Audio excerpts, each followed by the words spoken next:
Bonjour à tous, bonjour à toutes. Nous sommes donc sur Radio Fréquence Atlantique, 88.3, 93.6, 105.9, en direct sur Facebook pour les premières parties de l'émission. Actualité, déconstruction. Ensuite, nous aurons les informations nationales présentées par Thierry Joseph Angélique. La partie suivante, interactive, n'est pas pour le moment sur Facebook, donc vous pourrez y participer en écoutant l'émission sur les ondes FM et en téléphonant au 03 14 03.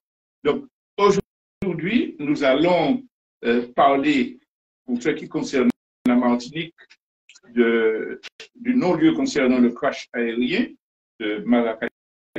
Ensuite, au niveau international, des dépenses militaires mondiales. Et pour la partie des constructions, nous allons nous arrêter sur la loi, les normes et la vie, pour parler des conditions, disons, légales ou légitimes de transformation de la société. Alors d'abord, concernant le non-lieu présenté pour le crash aérien.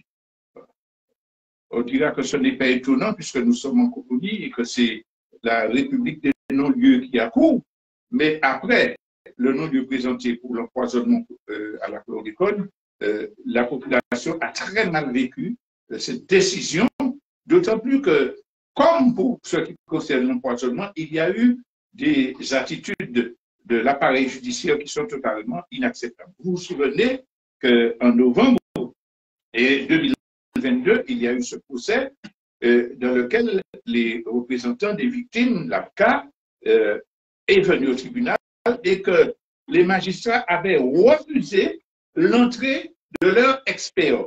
C'est quelque chose d'extraordinaire. Un expert qui, M. Jacques Istuelta, qui travaille sur le dossier depuis 2019, qui a 50 ans d'expérience dans ce domaine, eh bien, il a été refusé. C'est dire qu'il y avait des choses qui n'étaient pas claires qui se déroulaient dans ce tribunal. N'empêche qu'il y a eu la Cour d'appel qui a eu à se pencher sur le non-lieu qui avait été prononcé et le 25 avril 2023, cette Cour d'appel a confirmé un non-lieu dans ce scandale qui a concerné la mort de 152 Martiniquais et des membres d'équipage. Donc, nous savons à l'époque, on a beaucoup développé, qu'on a essayé de mettre la faute sur les pilotes qui étaient morts, bien sûr, mais qu'à l'époque, on a parlé de l'histoire de cette compagnie qui n'était pas claire, qui n'était pas nette, qui avait déjà eu des difficultés avec l'Agence internationale de contrôle. Et on a parlé de la surcharge, on a parlé des conditions de travail des pilotes qui étaient surexploités. Et puis, paf, la justice française, un non-lieu. Mais c'est vrai que l'État français, le gouvernement français, nous en avons parlé dimanche dernier, protège les multinationales, protège les grands capitalistes à travers les décisions qui sont prises. Mais en colonie, c'est particulièrement grave parce que les procureurs sont totalement inféodés à la logique gouvernementale. Faisons le parallèle avec le crash qu'il y a eu qui concerne des Français, le crash de Rio. Eh bien, il y a eu des poursuites contre Airbus, Air France, menées par les victimes du crash. Eh bien, il a été prononcé la non-responsabilité d'Air France et de Airbus. Le procureur fait appel de cette décision-là. Ça veut dire que le procureur, quand il est indépendant, peut décider de faire appel sur des décisions qui ne sont pas valables, mais il peut aussi prendre l'initiative pour aller plus loin, d'ouvrir des procédures, même quand il n'y a pas de plaignant. Il peut décider, et en colonie, nous connaissons cela, ces procureurs qui décident d'engager des procédures contre des militants parce qu'il faut faire respecter l'ordre colonial. Mais voyons bien qu'en France, un procureur dénonce la décision qui a été prise, il fait appel, mais ici dans la colonie, on interdit à un expert d'entrer et on renouvelle le non-lieu. Ça, c'est une première information que je voulais dénoncer. Alors, bien entendu, l'APCA a bien l'intention de poursuivre son combat et d'aller au niveau des instances européennes pour obtenir justice et réparation. Mais nous allons passer au deuxième point concernant les dépenses militaires mondiales. Et dans la partie des constructions, nous allons faire le lien entre ces décisions-là, sur le plan des judiciaires, les menaces qui pèsent liées à la guerre, pour analyser le comportement que cela doit induire chez nous. Alors, venons-en aux dépenses militaires. On signale, les observateurs signalent, un bond spectaculaire des dépenses militaires, puisque c'est 2240 milliards de dollars qui ont été dépensés dans le secteur en 2022. C'est des chiffres de l'année qui vient de se terminer, qui s'est terminé récemment. Alors, c'est l'Institut international de recherche sur la paix de Stockholm, CIPRI, qui a publié un rapport le 24 avril et qui dit qu'il y a une hausse record de 3,7% par rapport à l'année d'avant. Et, comme par hasard, c'est en Europe que l'augmentation est la plus forte. Alors, avec 13%, 3,7% c'est au niveau mondial, mais pour l'Europe, c'est 13%. Le rapport précise que ce n'est du jamais vu depuis la fin de la guerre froide. Donc, évidemment, vous comprenez que c'est lié à la guerre qui se déroule en Ukraine et surtout, il faut comprendre que cela montre que nous sommes entrés dans le conflit mondial. Donc, nous sommes au seuil de la guerre internationale et que c'est pour ça que tout le monde va s'armer. J'avais rappelé l'autre fois, les élèves de terminale peuvent faire la comparaison avec la montée, l'avancée vers la Deuxième Guerre mondiale, et vous allez voir les étranges parallèles qui peuvent être faits. Alors, évidemment, en ce qui concerne l'Europe, l'Ukraine a dépensé 44 milliards de dollars pour ses besoins militaires en 2022. C'est une augmentation de 640%. La Russie aussi a développé, elle a doublé. L'autre c'est 640%, mais la Russie a doublé ses dépenses militaires et elle se place au haut du classement de ceux qui achètent le plus d'armes. Bien entendu, derrière, le groupe États-Unis, et puis après viennent la Chine, l'Inde et l'Arabie Saoudite. Notez, la Chine, l'Inde et l'Arabie Saoudite. Ce n'est pas un hasard si on annonce que le 14 juillet, le premier ministre, le chef de gouvernement indien sera invité aux manifestations par le président Macron. Donc, les 5 États que j'ai nommés là, c'est-à-dire Russie, États-Unis, Chine, Inde et Arabie Saoudite, pèsent 63% des dépenses militaires mondiales. 63% des dépenses militaires mondiales. Alors, à noter quand même que le seul continent où les dépenses n'ont pas augmenté significativement, c'est le continent africain, avec 39,4 milliards de dollars, une diminution par rapport à l'année d'avant de 5,3%. Le seul pays où il y a eu une augmentation des achats d'armement, c'est l'Éthiopie, puisque vous savez, il y avait la guerre avec l'Érythrée.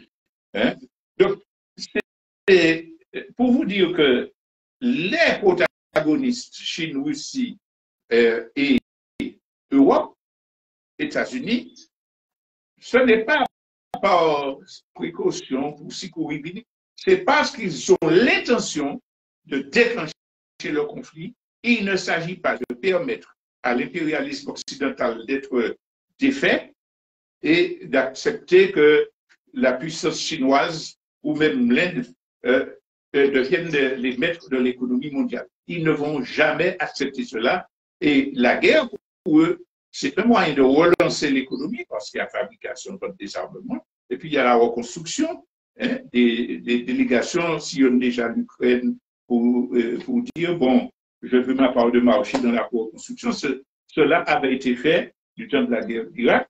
Et donc, c'est une manière de relancer l'économie tout en espérant bloquer les puissances rivales, les rejeter à un second plan, ce qui n'est pas possible. Donc, inévitablement, on va vers cette guerre mondiale. Alors, il est important de voir, pardon, que dans ce contexte-là, nous, notre pays, comme tous les peuples du monde, doivent comprendre la nécessité de se préparer et d'y voir clair. D'abord, l'importance de lutter contre les manipulations et les désinformations, la diabolisation des adversaires des impérialistes occidentaux, de façon à développer chez nous le sentiment que oui, bon, c'est vrai, il y a des problèmes, c'est vrai que l'Europe et les États-Unis font des bêtises, mais il y a un danger satanique immense, hein, c'est la Russie, c'est Poutine le diable. Et puis, il y a la Chine qui va venir. Et puis, tous ceux qui sont d'accord, qui ne dénoncent pas ce diable, ce Satan, ils sont dangereux, il ne faut pas marcher avec. Lula, qui vient de prendre des décisions en faveur des premiers occupants américains, les indigènes, comme ils s'appellent, et présenté comme un diable parce qu'il dit je ne suis pas d'accord avec la politique occidentale, je suis pour la paix. On arrive à diaboliser tout le monde. Et c'est grave parce qu'il ne faut pas croire que c'est par ignorance, par méchanceté ou par sottise que des gens du peuple, des gens qui n'ont aucun intérêt à ce que cette guerre-là se fasse, et surtout que les Occidentaux la gagnent, eh bien, ces gens-là, sentimentalement, disent « Ah, mais Poutine, beaucoup a mérité de prendre, etc. » C'est le poids de la propagande. Nous devons comprendre que des pires ennemis qui ont massacré nos peuples, qui ont fait des génocides et qui continuent à en faire, ne peuvent pas nous dire la vérité. Nous sommes des gentils, les autres sont des méchants. Nous ne devons pas tomber dans le piège de croire que, bon, les Occidentaux sont des criminels, donc appelons au secours leurs rivaux. Il n'est pas question de ça, il est question de dire, ce conflit-là va arriver, nous ne serons pas gagnants, quel que soit celui qui va le remporter. L'alternative, c'est que nous sortions de cet affrontement interimpérialiste et que nous nous préparons à résister à surmonter les conséquences du conflit. Mais on va revenir dans la partie des constructions. Alors, nous avons dit propagande, désinformation. J'ai parlé de ce qui se fait concernant la diabolisation, mais je veux prendre des exemples qui ont émaillé l'actualité de cette semaine pour montrer comment la propagande est vicieuse et omniprésente et permanente. J'ai relevé 4 éléments où la propagande a été faite de façon très intense pour préparer l'opinion à accepter de marcher aux côtés des Occidentaux. Alors d'abord, le fait que chaque jour, on nous montre les victimes civiles des bombardements en Ukraine. Cette même semaine-là où nous avons passé le clair du temps à voir les gens, oui, voyez, cet immeuble-là, il n'y avait pas de militaires là. Oui, c'est vrai que la Russie dit que c'était des sites militaires, mais la caserne, soi-disant qu'ils voulaient attaquer, est à 1 kilomètre. Et le gouvernement ukrainien a dit que ça fait très longtemps qu'on n'utilisait pas cette caserne-là. Alors, mais même s'il a fait une erreur, regardez les civils. Dans les guerres, les civils sont toujours les premières victimes. Mais pourquoi passe-t-on tant de temps à nous montrer les pleurs des victimes que nous comprenons et qu'on ne dise pas un mot sur les civils qui sont morts du fait des bombes de l'Ukraine? Parce que l'Ukraine, là, on dit, ah oui, ils préparent la contre-offensive contre le diable, mais ils ont commencé à bombarder des villages, y compris des civils, il y a une ville proche de Russie où ils ont tué des civils hier soir. Et ils commencent à bombarder des villes ukrainiennes qui sont sous le contrôle de la Russie. C'est pas des... Alors, on a parlé de réserve de carburant. Oui, c'est vrai, il y a un bombe qui allait là, mais il y a eu des bombes qui ont ciblé des civils. Il y a une ville totalement privée d'électricité. Quand c'était les Russes qui le faisaient, qui privaient là-haut d'électricité, tous les journalistes disaient c'est un crime parce que les gens ne peuvent pas vivre sans électricité. Donc, on essaie d'atténuer des dommages collatéraux des attaques ukrainiennes tout en privilégiant la sensiblerie pour les victimes des bombardements russes. Les deux cas doivent être dénoncés. Pourquoi c'est un seul qu'il est? Mais au-delà de ça, on a parlé de l'Ukraine. Mais cette semaine, il y a eu des civils qui ont été tués ou blessés par l'armée d'Israël qui a bombardé des zones contrôlées en Syrie. Alors, on ne mérite pas de pleurer sur ça. Ça ne mérite pas d'être dit. On a parlé de la Syrie, on parle également des drames qui sont actuellement vécus par le peuple soudanais. On parle, oui, désormais, ça, mais la sensibilité, la compassion n'est pas la même. Les décisions pour accueillir les réfugiés. Pourquoi? Ce n'est pas le même style de ce qui est fait en Ukraine. Donc, c'est pour dire qu'on va formater les gens pour avoir des affinités qui ne correspondent pas à leur intérêt. Alors, trois autres petites informations concernant la propagande, mais qui ne sont pas tellement éloignées. On a fait beaucoup de... on a parlé de la saisie hier d'un lycée en Pologne. Comprenons bien, il n'y a pas de rupture diplomatique entre tous ces pays-là. Il y a des lycées russes, où on apprend le russe, etc., en Pologne. L'État polonais décide de mettre tout le monde dehors et de prendre les bâtiments. C'est illégal. C'est contre toutes les règles de droit international. Il n'y a pas un journaliste qui a dénoncé ce caractère illégal. Là, ça reste factuel. Oui, la Pologne a, la Russie a protesté. Mais pourquoi il n'y a pas une réaction internationale pour condamner la saisie d'un lycée par la Pologne? Mais oui, comme la Pologne, même si elle n'est pas très démocratique, mais c'est un allié dans la guerre au Pérou. Donc, il ne faut pas trop montrer ses défauts. Ça, c'est un. Deuxièmement, alors, ça, ce n'est pas directement lié à la guerre, c'est lié aux manifestations populaires en France. Vous avez entendu depuis 2 jours qu'on parle de la baisse de la notation de la France par les agences de notation. Ah, il y a 3 agences de notation. Et hier, ça m'a bien fait rigoler d'entendre un journaliste. Il y a longtemps qu'on ne parlait pas des agences de notation, mais là, la France a réagi parce qu'on a baissé sa note et le ministre a dit qu'ils sont trop pessimistes. Je vous signale et je vous invite à faire cet exercice. Vous savez qu'il y a un moment, tous les jours, on parlait d'agences de notation. Tous les pays, A+, tous les jours. Jusqu'à un moment où stop, personne n'a plus parlé de ça. Ça fait des années. On ne parle plus de ça. Et puis on revient aujourd'hui. Nous avons l'habitude de dire qu'il faut être fier de notre pays.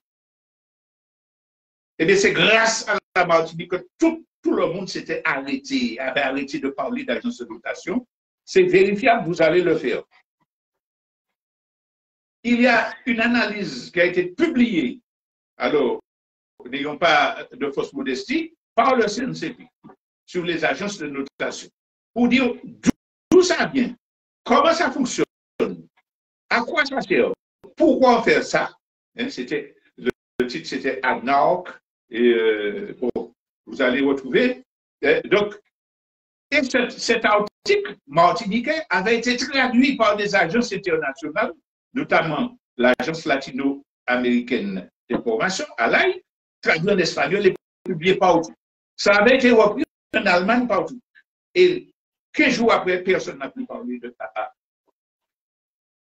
Alors, je vous invite à taper sur Google. Le nom de l'article, c'est alors Adnao, oh là là, bon, je vais vous le rappeler après, désolé, un petit trou de mémoire, mais sur agence de notation ALAI, ALAI. Donc, vous allez retrouver cet article. Il avait été, bon, c'est le sur ça. Des années sont passées. Et pourquoi aujourd'hui ils reviennent?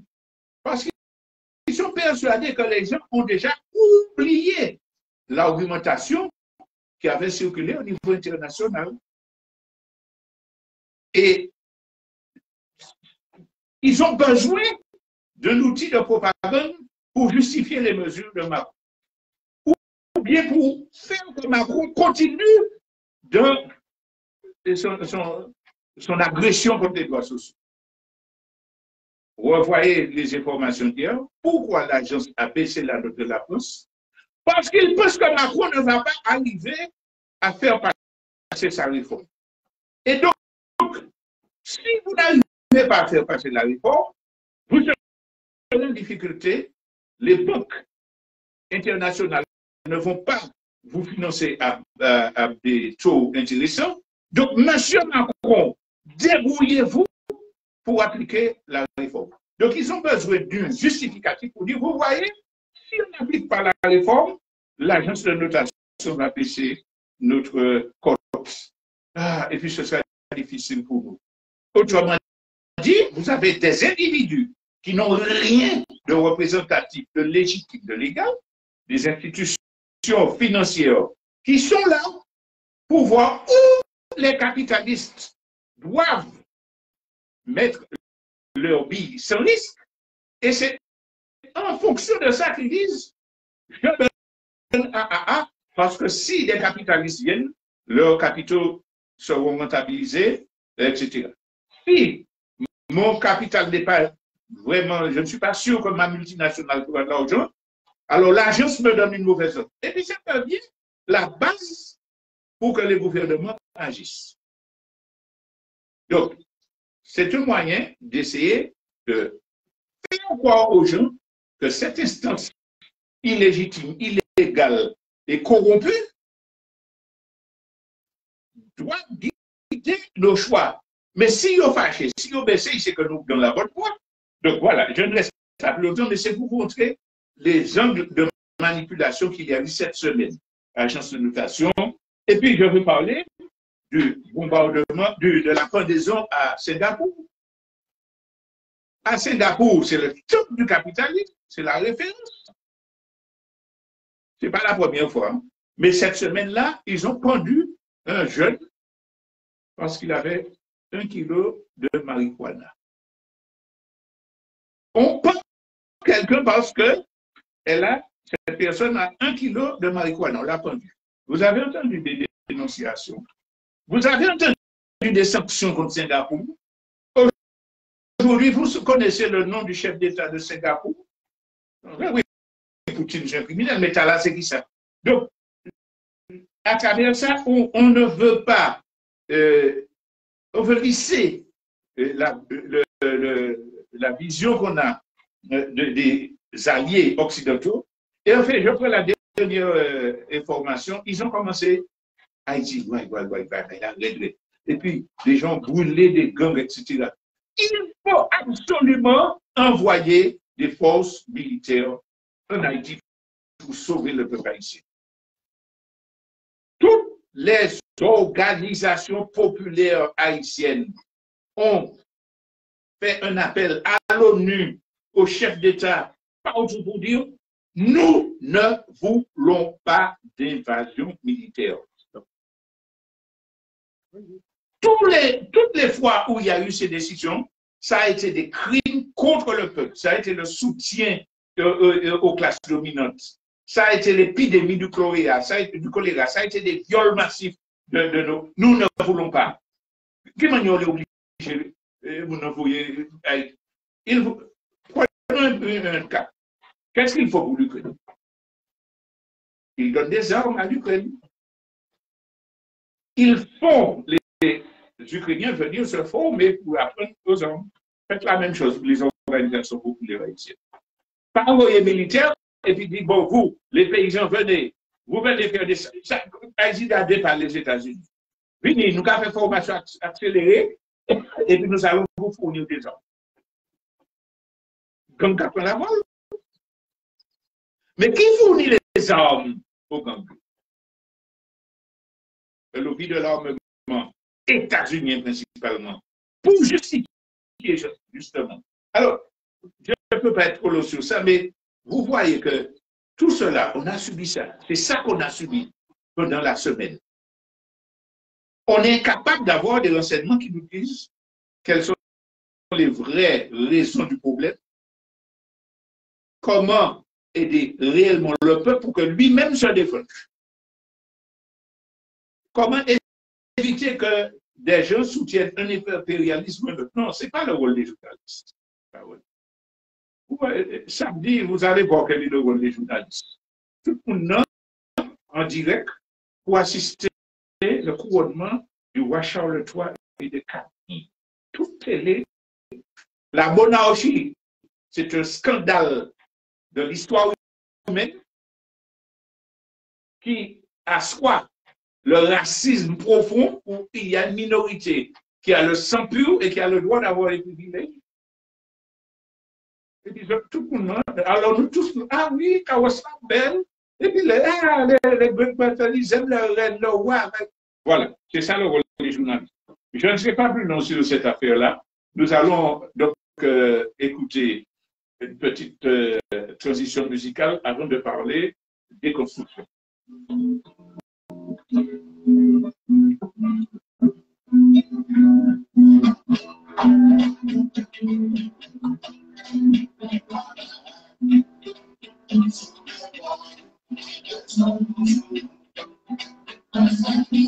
Voilà, donc nous allons passer donc à la partie des constructions. Bon. Nous avons, depuis quelques semaines, montré le panorama global, les menaces qui pèsent sur notre pays comme sur toute la planète. La question, c'est de savoir comment réagir, comment nous organiser, comment empêcher que ces menaces-là ne puissent nous détruire. Y a-t-il déjà un moyen? Nous répondons oui. Parce que la majorité des peuples du monde ne veulent ni la guerre, ni les catastrophes, ni la misère, ni la violence, et qu'ils ont, ces peuples-là, des pratiques, des réponses qui ont prouvé qu'elles peuvent améliorer la situation. Mais toutes ces réponses-là sont écrasées par les multinationales. Alors, nous avons eu l'occasion de publier dans le journal en ligne des comités populaires, Jikambout, un éditorial, c'est sur celui-là que je vais me baser pour pouvoir faire la déconstruction, que je vous conseille de lire. Tout à l'heure, je vais vous donner les références. Mais il nous faut bien comprendre, là, nous, Martinique est là, c'est valable pour tout le monde, mais nous, qui aimons notre famille, qui aimons notre pays, quelles sont les 5 menaces qui pèsent sur nous et qui peuvent entraîner une destruction profonde, les pires difficultés? D'abord, il y a la guerre dont nous avons parlé, qui inévitablement va se développer. On ne sait pas quel niveau jusqu'à où est-ce qu'il y aura des armes nucléaires. Mais on va inévitablement vers la guerre. Qui dit guerre, dit désorganisation de l'économie. Du temps de la Seconde Guerre mondiale, il y a un temps mauvais. Les provisions n'entraient pas, mais le peuple martiniquais résistait, avait déjà ordonné. C'était dur, ils ont résisté. Ils ont créé. Aujourd'hui, notre tissu économique endogène a été déstructuré. Nous sommes dépendants à 85% pour notre alimentation. Nous avons vu qu'avec le début de la guerre en Ukraine, les conséquences en matière d'augmentation des prix, de manque de pièces détachées, etc. Quand le conflit va atteindre une plus grande intensité, imaginez ce que inévitablement cela va entraîner pour la mort. Donc ça c'est un danger de vie. Deuxième menace, incontestable. Personne ne peut dire que ce n'est pas vrai. C'est les catastrophes liées au dérèglement climatique. Sécheresse, inondation, vous voyez ce qui se passe en Espagne. Perte des cultures, érosion des côtes, inondation et glissement de terrain. Ce n'est pas si peut-être, c'est assuré que nous allons vers ça de plus en plus. Cyclones et tempêtes plus violentes, etc. Nous avons pour un voisin pas passer un petit bout de chimie, nous sommes capables d'aller devant le tribunal. Et puis, nous ne pouvons pas que tout Haïti, nous avons là, tout caille là, nous avons empêché de garer devant là, caille glissé à cause d'un pluie exceptionnel. Mais ça, c'est un danger. Est-ce que nous pensons à l'avenir de nos familles et de notre pays si nous vivons, bon, ça fait quoi? Troisième question, les ravages de l'ultralibéralisme et de la dictature des multinationales. Ce que le monsieur Macron fait sur les retraites, qu'il a déjà fait sur l'école publique, sur les hôpitaux, etc., ce n'est que le début, parce que les multinationales n'ont que but, piller, écraser les petits, et ils s'appuient sur des gouvernements qui fascisent leur société. Monsieur Macron, vous-même mettez la retraite à 64. Ils ne veulent pas. Ils veulent aller distribuer un trac, carton rouge, avec des sifflets pour dire nous pas d'accord. Après le coup de 49 fois, saisissez-moi ça.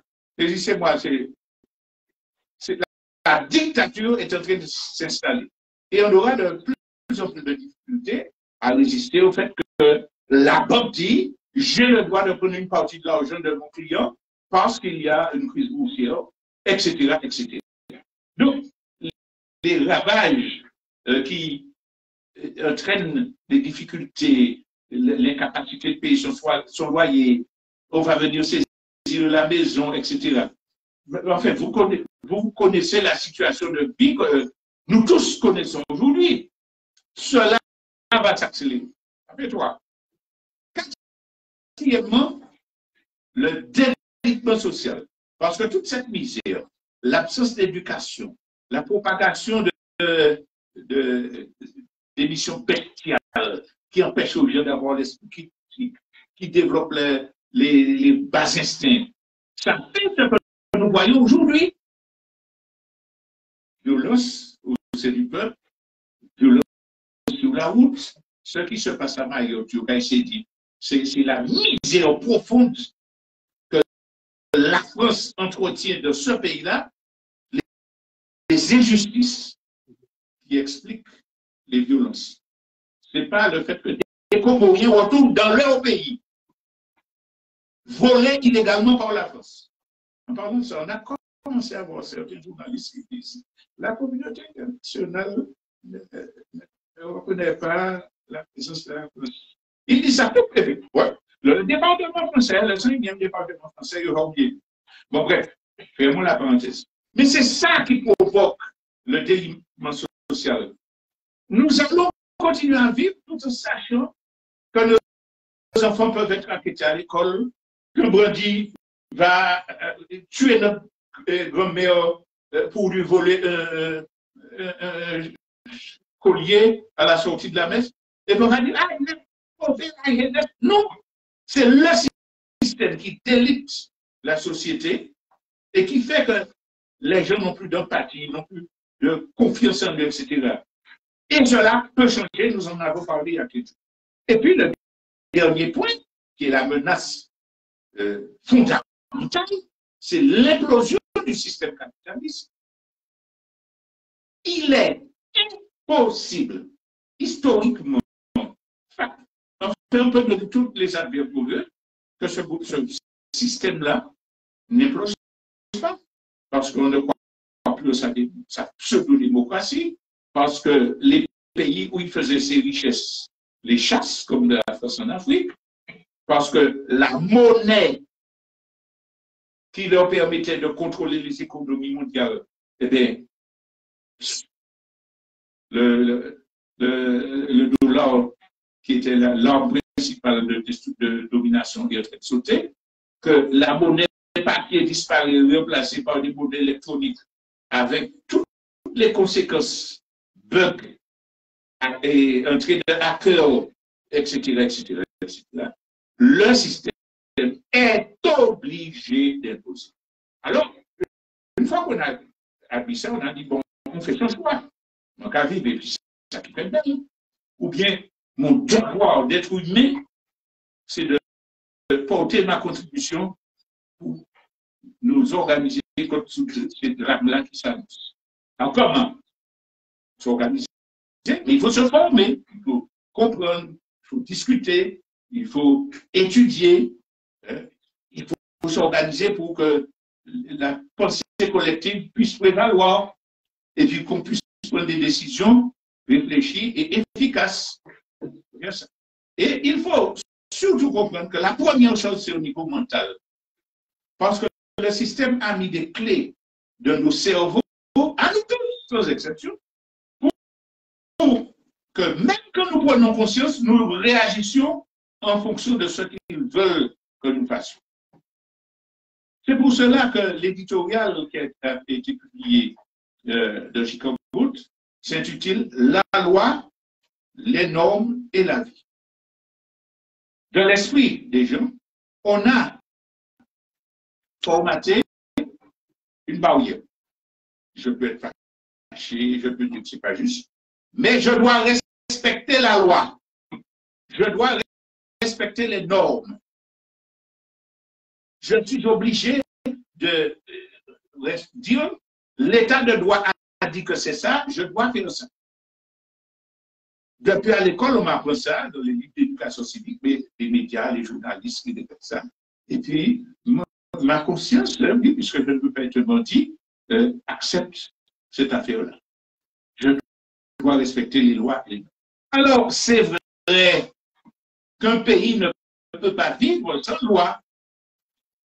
Ce sont des institutions qui obligent à respecter les lois. On ne peut pas avoir une société normale. On est d'accord sur ça. Mais quand on a dit ça, il faut qu'on rappelle que dans la société, il y a des classes avec des intérêts contraires, opposés, et que ce que les classes dominantes veulent imposer comme loi ne sont pas du tout des lois qui font le bien de tous et qui assurent que les autres vivent bien, les protègent. C'est les lois qui permettent que leur domination reste permanente. Et dans toutes les sociétés où il y a des classes dominantes, elles mettent des lois avec des possibilités de bloquer dans tous les domaines la possibilité pour que la majorité, que le peuple puisse empêcher leur domination. Donc, il faut dire donc que nous n'avons pas à être obnubilés par le respect des lois, nous avons à être obnubilés par autre chose. Quelle est la loi qui est juste? Quelle est la loi qui est injuste? Si la loi est juste, je la respecte. Si elle est injuste, je la combats. Alors, c'est vrai que dans les constitutions, dans les codes pénals, etc., il y a des lois, des règles qui sont valables en écriture. Mais c'est toujours parce que le peuple a pris la Bastille, parce que les esclavagisés se sont révoltés à Saint-Pierre, qu'ils ont imposé au groupe d'écrire des choses. Ça ne veut pas dire que les gens vont respecter. Pendant qu'ils écrivent ça, ils vont prendre des positions, des dispositions pour contourner. Alors, quand on parle de Constitution, la loi suprême, j'ai déjà eu l'occasion de citer dans cette émission les propos, les écrits de Napoléon Bonaparte, qui disait quoi? Une constitution, je vais vous dire exactement ces mots. Voilà.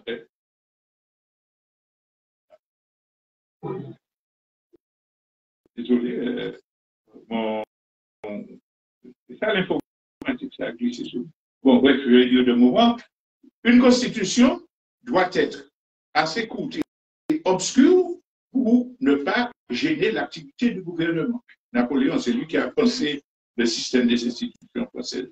Donc, ça veut dire que les gens inscrivent des lois tout en sachant qu'elles ne sont pas appliquées. On organise les élections, oui, le peuple est souverain, il faut organiser. Mais on s'organise pour que il faut présenter des signatures, il faut avoir de l'argent, il faut... Je vous donne un exemple concret. Quand il y a eu des élections à la CTM et qu'il y avait eu une liste, nous, peuple, on doit déposer son matériel de propagande avant de pouvoir faire des affiches et tout ça.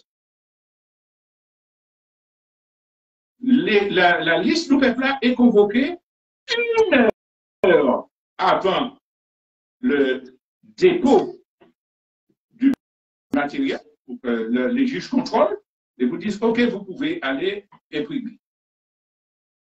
Ça, c'est la démocratie bourgeoise.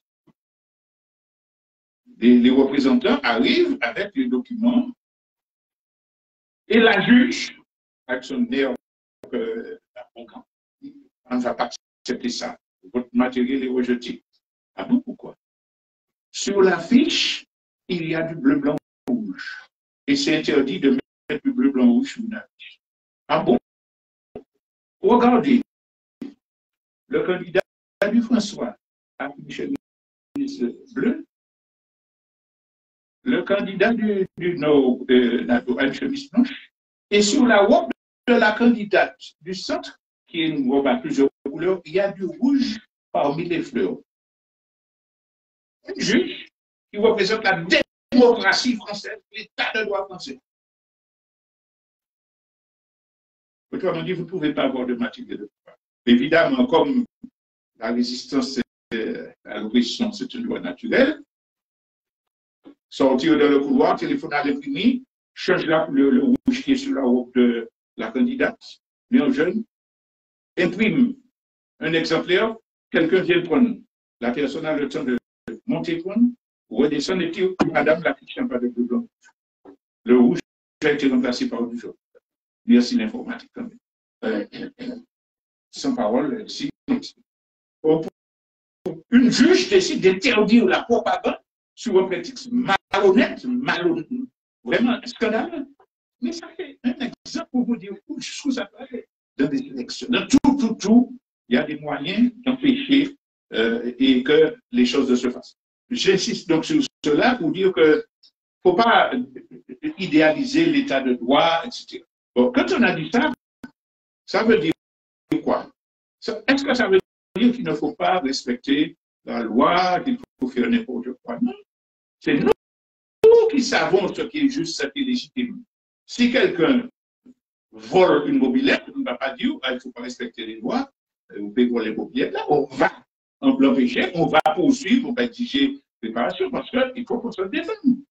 Mais quand on vous impose des lois qui sont faites pour tuer la petite entreprise, par exemple pendant la crise sanitaire, entre guillemets, crise, lorsque le préfet français dit je laisse les supermarchés ouverts, je laisse les agences de téléphonie ouvertes, et puis vous, petits commerçants, vous n'avez pas le droit de vendre, il faut contourner cette loi.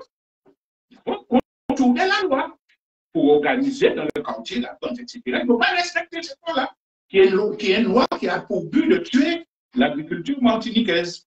Donc, j'insiste pour dire que ce n'est pas l'anarchie sauvage de n'importe quoi, le vol que l'on entend défendre ici.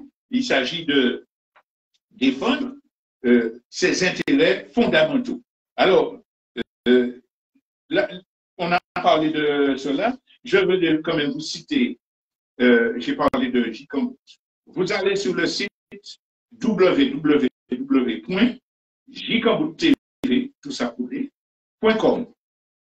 Et en bas de la page, vous avez tous les numéros de Jcambout téléchargeables. Donc, vous allez voir notamment une série d'articles qui concernent les pseudo droits démocratiques de la révolution bourgeoise, numéro 178 à 180. Alors, l'autre élément que je veux dire, les institutions qui sont faites pour imposer le respect de leurs lois, nous avons eu l'occasion de voir la réalité à travers le sabotage des retraites, 49.3, etc., etc.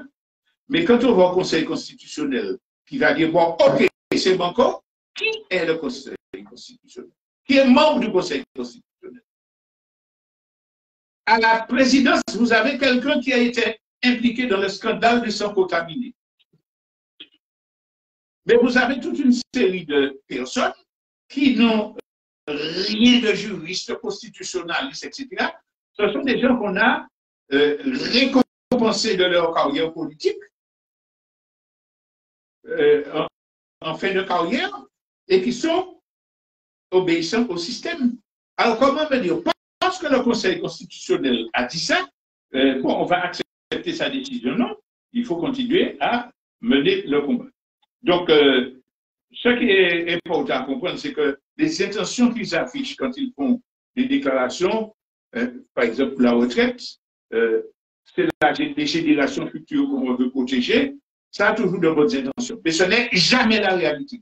Parce que toutes les décisions fondamentales qui ont été prises par les gouvernements colonialistes et capitalistes en France n'ont jamais permis l'amélioration des conditions des travailleurs. S'il n'y a pas de combat qui permettent à ces gens-là de défendre leurs droits avec des grèves, avec des manifestations et des protestations, il n'y a pas d'amélioration des conditions de vie des peuples. Alors, je vous renvoie à cet article-là. J'ai essayé de retrouver la citation de Napoléon, malheureusement, elle n'est pas là. Et donc, nous allons arrêter sur ça en disant que de toute cette explication, cette déconstruction que vous voulez faire, je veux tirer la conclusion que nous ne pas perdre honte. Nous n'avons pas le droit d'avoir honte parce que nous luttons contre une loi injuste. Il faut marronner. Les esclaves qui marronnaient, hein, ils ont bafoué les lois qui disaient que, hein, la loi, la constitution, ils disaient que le blanc avait, le béquet avait le droit de les considérer comme meubles et de les vendre sur le marché de cet esprit. Donc, nous ne devons pas avoir de scrupules. Il faut combattre le système, surtout pour les 5 raisons qu'on a dit au début. Il faut nous préparer, nous organiser à avoir nos propres règlements, nos propres lois, nos propres façons de faire. Alors, évidemment, il faut être à droit et contourner. Par exemple, la loi dit qu'il faut déclarer une entreprise pour avoir un compte en banque, etc. On ne va pas dire, on ne va pas respecter la loi. On va conseiller, ouais, voilà, on va donner des indications pour ne pas être en marge avec la loi. Mais on ne va pas dire qu'on va se cantonner à ce que la loi dit pour faire vivre l'entreprise. Ça veut dire que si nous avons le moyen d'organiser des réseaux alternatifs de circulation des marchandises, etc., nous créons nos lois. Elles ne sont pas encore écrites, elles le seront après l'indépendance, mais nous pouvons commencer à monter l'organisation. Quand nous avons parlé du danger des catastrophes naturelles, hein, il ne s'agit pas de ne pas respecter les lois en construisant n'importe comment, débattant pas nos ordures correctement, etc. Il s'agit de s'organiser pour que, collectivement, nous portions des réponses à l'aménagement de notre quartier, de notre territoire. Ça nous ramène à la question de l'administration alternative populaire. Donc, je ne serai pas plus long. Je voulais simplement attirer votre attention. Nous y reviendrons. Merci de votre attention et nous vous donnons rendez-vous à dimanche prochain pour une nouvelle déconstruction.